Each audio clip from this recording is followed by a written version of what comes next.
और आज 5 साल पूरे होने पे सबसे ज्यादा संतुष्टि इस बात की है कि ये 5 साल हम लोगों ने जीसस क्राइस्ट के बताए हुए रास्ते पे सरकार चलाने की कोशिश की।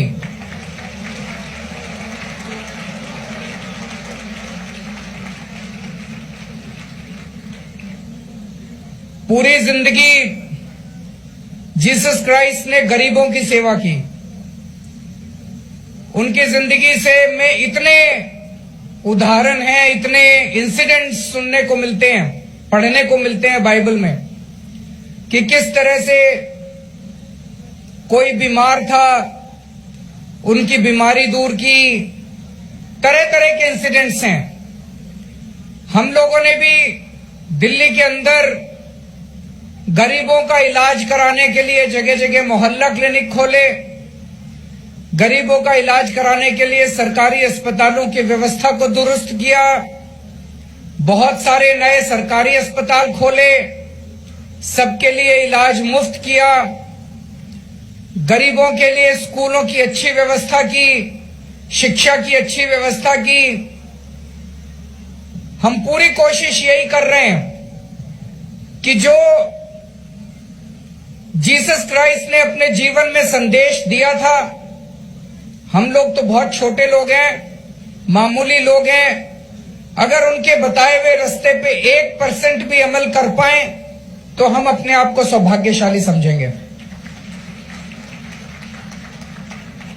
लेकिन मुझे लगता है सबसे बड़ा संदेश उनके जीवन का था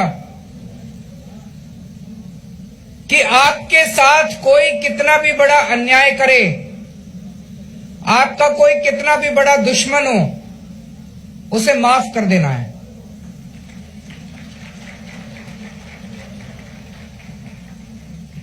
जीसस क्राइस्ट को जब अंतिम क्षण थे उनके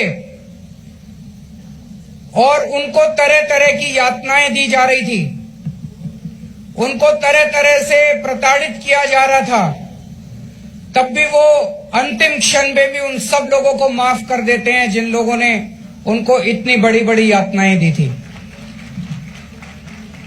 मैं अपने मन में सोच रहा था, क्रिसमस वाले दिन जब मैं चर्च में गया था तो मैं मन में सोच रहा था, हमारे साथ कोई जरा सा कुछ गलत कर दे, हमारे मन में तुरंत आता है इसको तो मैं मजा चखाऊंगा। आता है कि नहीं आता है? और अगर हमारी थोड़ी भी पावर हो उसके ऊपर तो फिर हम उसको मजा चखाने में, तो एक इंसानी प्रवृत्ति है कि हम सामने वाले को, अगर कोई हमारे साथ जरा सा कुछ बुरा करता है, हम उसको बदला लेने की कोशिश करते हैं। ये सही नहीं है, इससे समाज आगे नहीं, इससे इंसानियत आगे नहीं बढ़ती।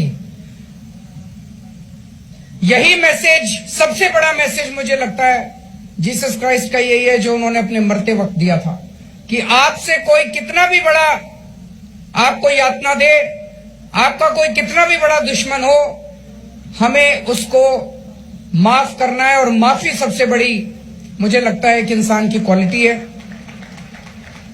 तो मैं फिर से बहुत बहुत शुक्रिया अदा करना चाहता हूं कि आप सब लोग इतनी ठंड में समय निकाल के आए